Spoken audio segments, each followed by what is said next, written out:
अस्सलामु अलैकुम नाजरीन। उम्मीद है कि आप सब खैरियत से होंगे। आज मैं आपको बीदर में मौजूद बहमनी सल्तनत में तामीर किया गया महमूद गवान का ये 500 साल से भी ज़्यादा पुराना मदरसा और उनकी बनाई हुई मस्जिद को अंदर जाकर दिखाने की कोशिश भी करूँगा और इसकी मुतालिक जो मालूमात मौजूद है उसको भी आप तक पहुँचाने की मैं कोशिश करूँगा। तो आपसे गुजारिश है कि आप इस वीडियो को आखिर तक ज़रूर देखें, क्योंकि ये जो इमारतें हैं ये हमारी बड़ों की बनाई हुई एक निशानियां हैं। इनके मुतालिक जानना हमारे लिए बहुत ज़रूरी है। हमसे पहले मुसलमानों की ज़िंदगियां कैसी थी, उनकी सोच क्या थी, उनकी फ़िक्रें क्या थी और उनके ज़िंदगी का मकसद क्या था, ये हमको उनकी निशानियों से पता चलता है। ये पुरानी इमारतें हमको बहुत कुछ बयां करती हैं अगर हम इस पर गौर और फिक्र करें। महमूद गवां का हकीकी और असल नाम ख्वाजा महमूद गिलानी था। ये 1417 में ईरान के गवां नाम के एक शहर में पैदा हुए और ये बहुत बड़े आलिम भी थे। इन्होंने बहुत सारे उलूम को हासिल किया। ये पहली मर्तबा यानी 1453 में तिजारत के सिलसिले में हिंदुस्तान आए समंदरी रास्ते से दाबोल की बंदरगाह पर। उस ज़माने में बहमनी सल्तनत के सुल्तान थे हुमायूं। जब हुमायूं तक इनकी सलाहियत की ख़बर पहुंची कि हुकूमत का इनका निज़ाम और जंगों का इनका बेहतरीन निज़ाम और इनकी बहादुरी और इनकी सलाहियत को देखकर सुल्तान ने इनको अपना एक ख़ास वज़ीर बनाया। और उस ज़माने में महमूद गवां साहब ने हुकूमत के लिए बहुत सारे काम अंजाम दिए।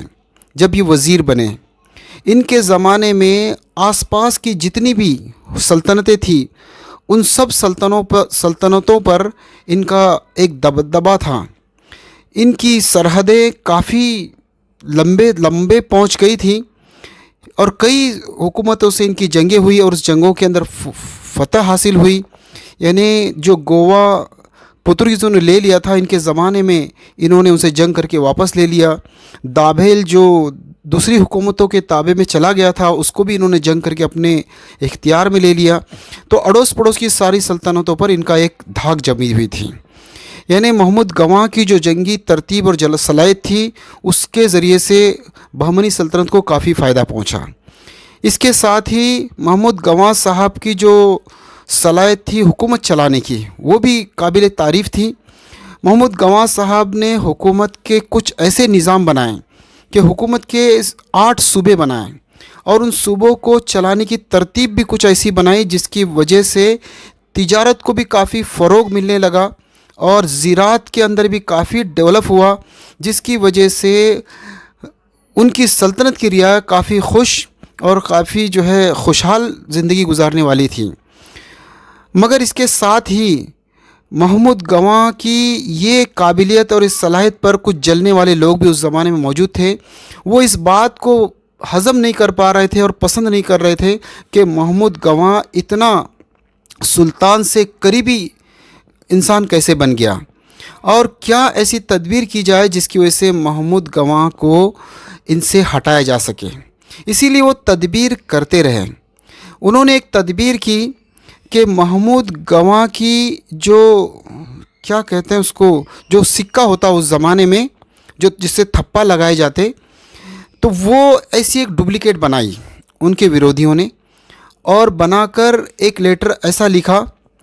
उस लेटर का मज़मून ये था कि पड़ोसी सल्तनत को महमूद गवां साहब किस तरीके से बहमनी सल्तनत पर अटैक करने की, हमला करने की तरकीब दे रहे हैं और ये हमारे मुल्क के गद्दार हैं और इन्होंने यहाँ के बहुत सारे राज दूसरों सुल्तान तक पहुँचाए हैं।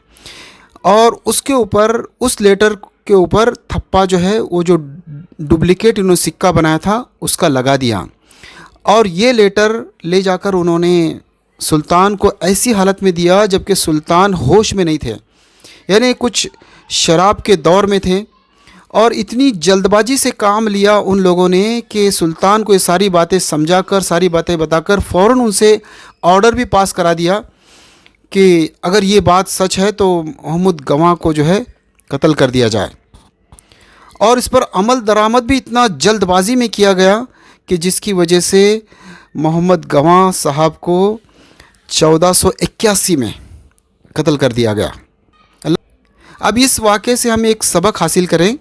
उम्मत के सलाहियतमंद लोग जब उम्मत के ख़ास निज़ाम के अंदर होंगे और हुकूमत के चलाने वाले होंगे और बहुत सारे इदारों के सरपरस्त होंगे तो इसके ज़रिए से उम्मत को बहुत बड़ा फ़ायदा पहुँचेगा और उम्मत इसके ज़रिए से खुशहाली की तरफ जाएगी और इस्लाम को और मुसलमानों को इससे बहुत बड़ा फ़ायदा होगा। एक जो सब में बड़ी ख़राब चीज़ जो आज हमारे अंदर आ गई है, जिसकी वजह से आज मुसलमान रोज़ बरोज़ तनज़्ज़ुली की तरफ जा रहे हैं कि आज सलाहियत को और उनकी काबिलियत को देखा नहीं जाता, बल्कि बाप के बाद बेटे को अपनी जगह दी जाती है, भले बेटा कितना ही नालायक क्यों ना सही। ये इस तरतीब की वजह से आज इस्लाम को बहुत बड़ा नुकसान पहुंच रहा है। आप देखिए खुलफाए राशिदीन की तरतीब क्या थी। हज़रत अबू बकर सिद्दीक़ रज़ी अल्लाह तआला अन्हु खलीफा बने और उन्होंने खिलाफत की कई दिनों तक।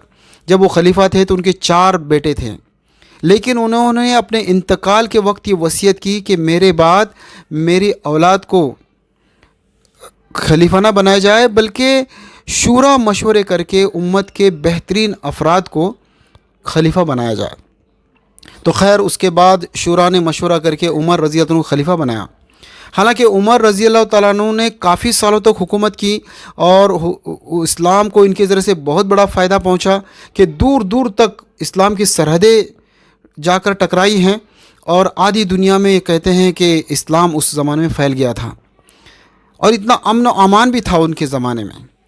इनके भी कई औलाद थे, लेकिन इन्होंने भी मरते वक्त खुसूसी ताकीद दी कि मेरे बेटों को खलीफा ना बनाया जाए, बल्कि उस ज़माने की जो शूरा थी वो शूरा मशवरे से जो काबिल और सलाहियतमंद लोग हैं उन्हीं को जो है खलीफा बनाया जाए, यानी बादशाह बनाया जाए। तो खैर ऐसा ही हुआ। उनके इंतकाल के बाद उस्मान गनी रज़ी अल्लाह तआला अन्हु शूरा की राय से खलीफा बने और इन्होंने भी काफ़ी साल तक हुकूमत की है, यानी खिलाफत चलाई है। इनके इंतकाल के वक्त भी इनकी भी औलादें बहुत सारी थी, मगर इनके बाद इनकी औलाद को अमीर नहीं बनाया गया, बल्कि हज़रत अली रज़ी अल्लाह तआला अन्हु खलीफा बने हैं। ये मिसाल है हमारे लिए खुलफाए राशिदीन के सहाबा कराम रज़ी अल्लाह अन्हुम अजमैन की। लेकिन जब से बाप के बाद बेटे की प्रथा चली है, रिवाज चला है, तब से उम्मत के अंदर तनज़्ज़ुली आना शुरू हो गई है, जिसकी वजह से उम्मत भी परेशान है और दीन के कामों के अंदर भी बहुत सारी रुकावटें और परेशानी इसमें जो है लाहिक हुई हैं। आज भी जो मदरसे के ज़िम्मेदार हैं, ये कम से कम इस बात की फ़िक्र करें कि ये ज़रूरी नहीं कि बाप के बाद बेटा मदरसे का जो है हेड बन जाए, अध्यक्ष बन जाए, जो भी उस वहाँ होते हैं वो बन जाए, बल्कि उम्मत में से तलाश किया जाए कि कौन बेहतरीन सलाहियतमंद इंसान है जो इस मदरसे को आगे ले जा सकता है। मस्जिद के ज़िम्मेदारान भी ये कोशिश करें कि मेरे बाद मेरा बेटा होना ज़रूरी नहीं है, बल्कि उम्मत में ऐसे बहुत सारे अफराद हैं जिनके अंदर सलाहियतें बहुत बड़ी बड़ी हैं, उनको जो है ये ज़िम्मेदारी सौंपी जाए। अगर हम माजी के वाक़यात से सबक हासिल नहीं करेंगे तो अंजाम भी वही होगा जो बहमनी सल्तनत का हुआ है। यानी मोहम्मद गवाह के इंतकाल के बाद मुश्किल से 10 साल भी बहमनी सल्तनत पूरा नहीं कर सकी हैं। 10 साल के अंदर ही उसके 5 हिस्से हो गए, उनकी सियासत, उनकी सल्तनत के 5 टुकड़े हो गए हैं। तो इन वाक़यात से हमको इबरत हासिल करना है और इनसे सबक लेना है। इस मदरसे की तारीख़ और मोहम्मद गवाह साहब की ज़िंदगी पर तो हमने कुछ रोशनी डाली और बात करी है। अब इस मदरसे को भी हम ज़रा देख लेते हैं कि अंदर से कैसे नज़र आता है, और उनकी बनाई हुई मस्जिद को भी हम अंदर जाकर ज़रूर देखेंगे। तो आप इस वीडियो में आखिर तक ज़रूर बने रहें। देखिए, मदरसा दिखने में 3 मंजिला नज़र आता है और वाकई में 3 मंजिला है भी। इसके नीचे के हिस्से में आपको नज़र आ रहा होगा जो जालियाँ लगाई हुई है, ये जालियाँ असल में अंदर बड़े बड़े रूम्स हैं। इनको मैं आपको वहाँ ले जाकर दिखाऊंगा। ये उस ज़माने का हौज है जहाँ पर ये आपको होल नज़र आ रहे हैं, यहाँ से इसके अंदर पानी की सप्लाई होती थी। और इस मदरसे के ऊपर जो आपको गुम्बज नज़र आ रहा है, ऐसे इसको चारों तरफ गुम्बज है, लेकिन सामने के दो हिस्सा गिरने की वजह से वो गुम्बज नज़र नहीं आते हैं, लेकिन इसको चारों तरफ चार गुम्बज हैं। और देखिए ऊपर भी इसका निज़ाम कैसे बनाया गया है जो बच्चों के पढ़ने का, और कैसे हवाओं का और वेंटिलेशन का निज़ाम बना है, इसको भी हम वहाँ पर जाकर देखेंगे इंशाअल्लाह। और अभी भी ये बना हुआ ईंटों से, और अभी भी ये काफ़ी मज़बूत हालत में है, और लाल मिट्टी का इस्तेमाल होने की वजह से इसमें कलर जो है वो लाल नज़र आता है। और आप ज़रा गौर से देखें कि इसको चार कोनों में चार दरवाज़े हैं। ये जो सुतून है ये इधर का हिस्सा गिर जाने की वजह से इसको नए यहाँ की हुकूमत ने, यहाँ के मुंतज़िमीन ने इसको नए से जाकर सहारा दिया है कि ये और गिर ना सके, वरना इस सामने का हिस्सा तो वैसे गिर गया है। देखिए आबादी है, करीब सारी जो है लोगों के रहायशी इलाके हैं, और यहाँ पर ये मदरसा है। देखो इस सामने का हिस्सा यहाँ का भी गिरा हुआ है, लेकिन मीनार माशाल्लाह बहुत सही सालिम है। अंदर भी कुछ टूट फूट हो चुकी है यहाँ पर, और ये सामने जो नज़र आ रहा है गिरा हुआ, ये उस ज़माने का समझो रिसेप्शनिस्ट जैसे बैठते हैं वैसी जगह थी, ये यहाँ से बाहर जाने का रास्ता था। और ये जो नज़र आ रहा है ये कुआं है, और यहाँ के कुएं मैंने यहाँ के किले में भी जाकर देखा कि ऐसे छोटे कुएं हैं, छोटे और काफ़ी डीप कुएं हैं यहाँ के, और नीचे काला पत्थर नज़र नहीं आता, सिर्फ लाल पत्थर ही अंदर तक नज़र आते हैं। चलो हम इसके अब रूम्स को भी देखेंगे, कैसे रूम्स यहाँ पर बने हैं। वैसे तो इनको बंद किया गया है, लेकिन कुछ जगह अब ये गिरा हुआ हिस्सा इसको छोड़ देते हैं। अब यहाँ का जो अच्छा हिस्सा इसको देखते हैं। देखिए ये 3 मंजिला नज़र आ रहा था, मगर ये जो रूम्स हैं ये 3 मंजिला नहीं है, 3 बल्कि एक ही मंजिल है। ये काफ़ी यहाँ का इलाका गर्म इलाका है, और यहाँ पर बच्चे पढ़ाई करने वाले हैं, रहने वाले हैं, तो इनको हवा का निज़ाम देखो, नीचे भी वेंटिलेशन है, यहाँ से उजाला होगा। ऊपर भी ये पत्थरों की जाली बनी हुई है, ये ऊपर भी जाली, 4 जालियाँ बनी हुई है, और काफ़ी ऊंचाई इसकी रखी गई है ताकि पढ़ने और पढ़ाने में आसानी हो। और इसका निज़ाम भी देखो, ऐसा लंबा निज़ाम बनाया है कि सामने उस्ताद बैठेंगे और दोनों तरफ दीवारों की तरफ बच्चे बैठेंगे, ऐसा कुछ निज़ाम होगा उस ज़माने का। अब अंदर तो जा नहीं सकते, इन्होंने इसको जाली लगाकर बंद कर दिया है। ऐसी तकरीबन सारे रूम ऐसे ही है जो आपको जाली लगे हुए नीचे के नज़र आ रहे हैं। और ये कोने पर जो आपको दरवाज़ा नज़र आ रहा है, ये दरवाज़ा भी चारों तरफ हैं इस दरवाज़े को, लेकिन सामने का हिस्सा गिरने की वजह से वहाँ के दरवाजे नज़र नहीं आते। ये उसी ज़माने का दरवाज़ा है जो लोहे से इसको मजबूती दी गई है तो लकड़ी का, मगर इसको ऊपर से लोहा भी चढ़ाया गया है ताकि इसको मजबूत बनाया जा सके, और काफ़ी मजबूत और अच्छी हालत में है अभी भी। ऊपर जाने का रास्ता इन्होंने बंद कर दिया है, जिसके से हम ऊपर जा नहीं पाएंगे, नीचे से ही हमको ये सारा देखना पड़ेगा और अंदाज़ा लगाना पड़ेगा कि ये मदरसा कैसा होगा उस ज़माने में। इसकी ये बाउंड्री है, काफ़ी दूर तक है बाउंड्री इसकी, और ये बाहर का हिस्सा यहाँ से देखिए मदरसा पीछे के हिस्से से कैसा दिखता है। सामने तो कुछ गिरा पड़ा दिखता है, लेकिन बाहर का हिस्सा इसका बहुत अच्छा है। अब देखिए ये मस्जिद, ये भी लाल ईंटों से बनी हुई मस्जिद है। ये इस मस्जिद का वज़ू खाना नज़र नहीं आता, मैंने काफ़ी तलाश किया, वज़ू खाना कहीं मुझे नज़र नहीं आया। ये जो वज़ू खाना नज़र आ रहा है ये तो आज के ज़माने में बना हुआ नज़र आता है। ये भी 3 मंजिला इमारत नज़र आती है। मस्जिद ऐसा लगता है कि जैसे कि 3 मंजिला है, मगर ये 3 मंजिला नहीं है, एक ही मंजिला है। ये 3 मंजिला इसलिए नज़र आता है, हमको अंदर जाने के बाद पता चलेगा। देखिए इस मस्जिद का नाम भी लिखा है मस्जिद महमूद गवान,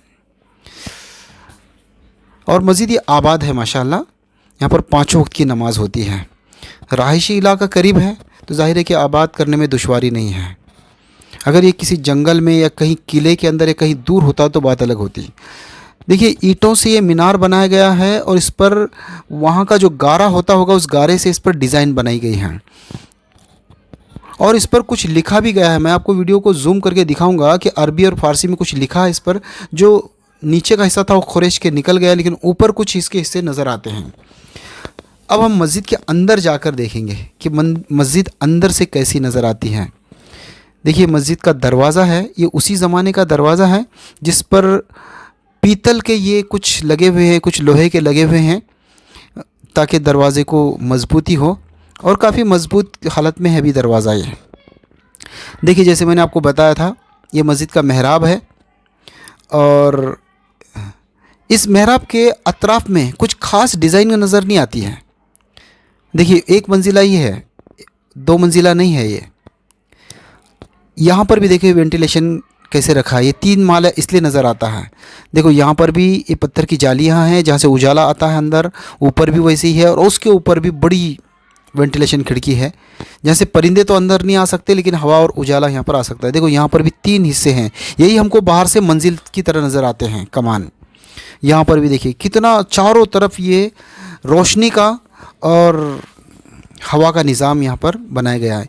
ये नीचे भी यहाँ वेंटिलेशन था मगर इसको बंद कर दिया गया है आज के ज़माने में, किसी ख़ास वजह से किया होगा। ऊपर का ये डिज़ाइन भी देखिए कि किस तरीके से ऊपर डिज़ाइन किया गया है। 3 फूल निकाले गए हैं, बहुत सीधा साधा है लेकिन ज़रूरत के बकदर इसको बनाया गया है। देखिए इस मेहराब के अतराफ़ में बहुत सारी शाही मस्जिदों को मेहराब के अतराफ़ में कुछ लिखा हुआ नज़र आता है। यहाँ पर बस ये एक डिज़ाइन है और इस तरफ एक फूलों की इस तरह से डिज़ाइन है। बाकी यहाँ पर कलमा और कुरान की आयतें कुछ नज़र नहीं आती। ये जो पत्थर यहाँ पर ला इलाहा इल्लल्लाह मोहम्मद रसूल का दिखता है, ये भी मुझे लगता है कि इस ज़माने में ही किसी ने बिठाया होगा, उस ज़माने का नज़र नहीं आता क्योंकि इस इमारत में कहीं भी काले पत्थर नहीं हैं। 6 सफ़े इस मस्जिद में हैं। कमोबेश 300 लोग इस मस्जिद में नमाज़ पढ़ सकते होंगे बाहर के सहन के अलावा। अगर इस वीडियो से आपको कुछ फ़ायदा हुआ है तो इस वीडियो को ज़रूर लाइक करें और चैनल को सब्सक्राइब भी करें। चलो तो मिलते हैं ऐसी किसी और वीडियो के साथ। अल्लाह हाफिज़।